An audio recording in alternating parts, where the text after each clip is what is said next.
Muito bem, estamos então com o segundo bloco do seu programa Boletim do Esporte de hoje. E como eu prometi aqui com o Fernando Antônio, a gente mandando um abraço para o tio dele, o Toninho Petrucci, né? O Toninho veio assistindo o programa nosso semana passada. A Amanda Barreto fez uma enquete na rua para saber quem que vai chegar na frente dos times de Campos, né? Aí o cara falou, não, qualquer um, o Campos precisa ter um time lá em cima, o senhorzinho falou, mas só tem uma coisa, eu não sou nenhum dos três, sou torcedor do Rio Branco. Aí o Toninho deve ter vibrado, né? Esse é dos meus, né? Aquela coisa. Mas um abração para o Toninho Petrucci, gente da melhor qualidade. E a gente, já falei, mandando um abraço, agradecendo o carinho da audiência, eu vou mandar um abraço também para o Gilberto Vasconcelos, assisti até um jogo do Campos de Goytacazes, lá em companhia do Gilberto, do Grevi Macabu, né? Pai do Carlos Grevi, né? Um grande repórter fotográfico, e o nosso querido Grevi Macabu, né? Tá com 80 primaveras, ele me disse, né? Mas não perde um programa, só perde quando ele, depois do almoço, ele não aguenta e dorme o resto da tarde. Mas quando ele consegue almoçar e ficar acordado, ele fala, teve fulano de tal, eu ouvi você entrevistando tal, eu vi você com o Fernandinho conversando lá e tal. Então ele fala sempre isso. Um abraço para vocês aí que acompanham a gente. Bom, Fernando, classificados aí, Vasco, Flamengo, Fluminense, Botafogo, quer dizer, os quatro grandes, mais o Boa Vista, Bangu, Madureira e Volta Redonda. Merecido, né? Merecido. Boa tarde a você, boa tarde ao telespectador. Meu abraço aí ao tio Toninho, né? Antônio José Petrucci. Você só falou em gente boa. O Gilberto Vasconcelos, o Grevi, figuras que a gente gosta e é bom a gente ter essas pessoas nos acompanhando, porque são pessoas amigas, pessoas que a gente tem uma certa admiração. Em um grupo, Vasco, Fluminense, Boa Vista e Bangu. No outro clube, no outro grupo, Flamengo, Botafogo, Volta Redonda e Madureira. Deu a lógica.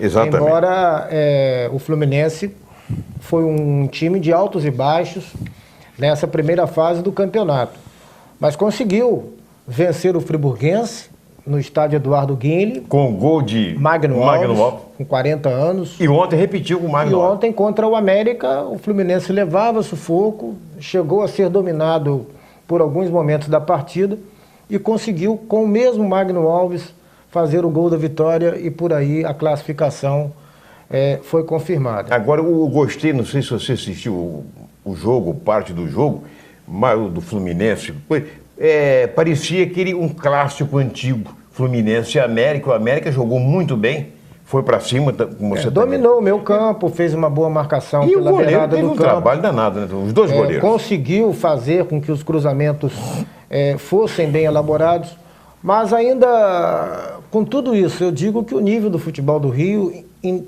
termos do que nós já vimos em outros tempos, com certeza, caiu muito.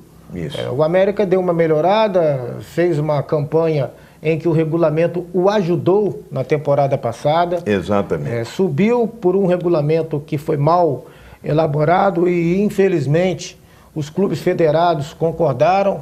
Não adianta reclamar com aquilo que você concorda. Né?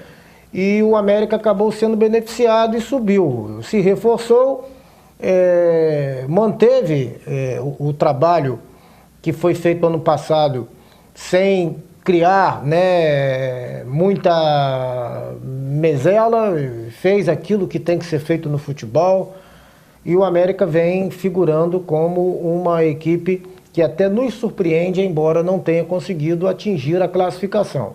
Mas, de qualquer maneira, veio diferente daquilo que nós imaginávamos. E fez uma campanha melhor do que a Portuguesa, que também subiu, né? A Portuguesa teve um fracasso financeiro, eu não entendi nada após a sua ascensão. Exato. Passou por problemas de ordem financeira, que até então ninguém divulgou nada quando esteve disputando a Série B de 2015. O seu próprio presidente revelou que não tinha como segurar determinados jogadores, além de ter perdido a comissão técnica.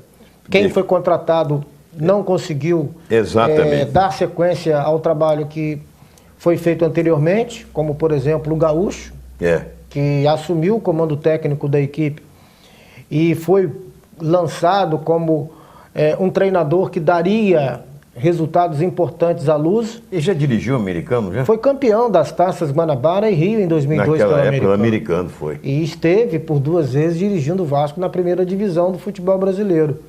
Então todo mundo apostou no Gaúcho, mas é aquela história. A questão financeira pesa em qualquer trabalho, mesmo quando você tem um bom treinador e um bom time. Eu vou dar um exemplo. Olha a situação do Macaé e a situação da própria Portuguesa. O Gaúcho é bom, mas não ia dar jeito, porque quando você enfrenta a questão financeira, quebra toda a estrutura de trabalho. Então você não tem como reverter a situação. E a Portuguesa está aí, mal na competição. A sorte é que tem times que ainda estão em situação bem pior.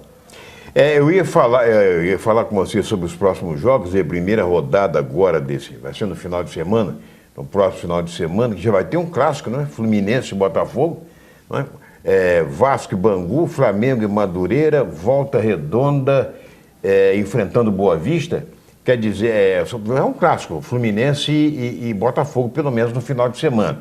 Agora, eu vou dizer uma coisa, o Macaé se deu ao luxo de perder em casa para o Tigres, que não conseguiu vencer de ninguém no campeonato, não teve uma vitória sequer. Só teve um empate. E saiu do negativo, estava comendo com... Menos 3. Com menos... Hoje tem 1 ponto. Tem 1 ponto. Então, quer dizer, coitado de Toninho Andrade, será que ele vai resistir? Não consegue. Já havia uma promessa dele cair naquele jogo em que o Volta Redonda fez 3-1 no Macaé, no Estádio da Cidadania. A imprensa da região de Macaé já dava como certa a queda do Toninho. Foi até uma surpresa ele ter permanecido.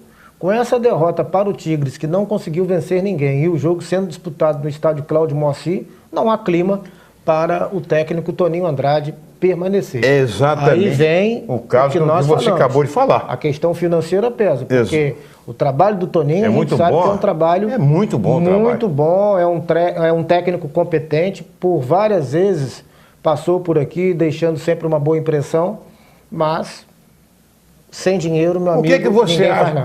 Só para a gente concluir, porque depois nós vamos falar sobre o esporte aqui de Campos, sobre os 3 times de Campos, só para a gente concluir esse segundo bloco, Fernando, como você vê essa aprovação da FIFA ao chamado árbitro do vídeo? O cara vai ter o vídeo para dirimir dúvidas da arbitragem, um árbitro que eles vão ser treinados, porque segundo a CBF, já este ano no Brasileiro espera colocar em prática esse árbitro do vídeo. Como é que você vê isso? Eu vejo que tem que ser feito dessa forma. Nós já comentamos aqui o seguinte: quando há um erro de arbitragem e afeta o lado técnico de uma equipe, não é o árbitro que é lesado, é o clube, é o time que sofre em função de um erro.